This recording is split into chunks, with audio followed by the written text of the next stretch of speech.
রম্য গল্প চোরের দোয়া পাঠে আমি জারিয়াত। ভূমিকা বাদল ছেলেটা মন্দ নয়, তবে মাঝে মাঝেই তার মাথায় শয়তানি বুদ্ধি ভর করে। অদ্ভুত সব কথাবার্তা বলে সে মানুষের বকুনি খায়, আবার পরে কানে ধরে সরিও বলে। কিন্তু তার বন্ধুরা তাকে পরামর্শ দেয় যে কেবল মানুষের কাছে সরি বললেই হবে না, কৃতকর্মের জন্য আল্লাহর কাছেও ক্ষমা চাওয়া উচিত।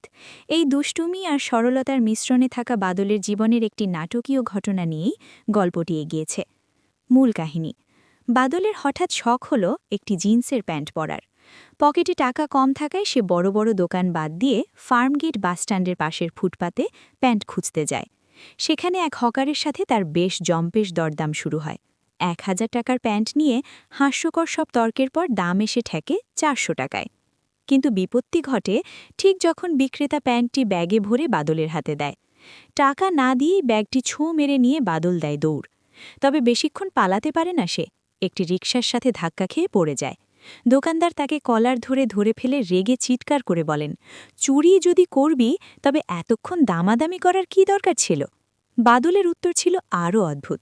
সে জানায় দোকানদারের লস কমানোর জন্যই সে দামাদামি করেছে। ১,০০০ টাকার জিনিস চুরি করলে দোকানদারের লস বেশি হতো, তাই ৪০০ টাকায় নামিয়ে এনে সে চুরি করেছে যাতে ক্ষতি কম হয়। বাদলের এই অদ্ভুত যুক্তি আর সরল চেহারা দেখে দোকানদারের মনে মায়া হয়। তিনি প্যান্টটি বাদলকে বাকি হিসেবে দিয়ে দেন এবং তাকে ভালো হওয়ার পরামর্শ দেন।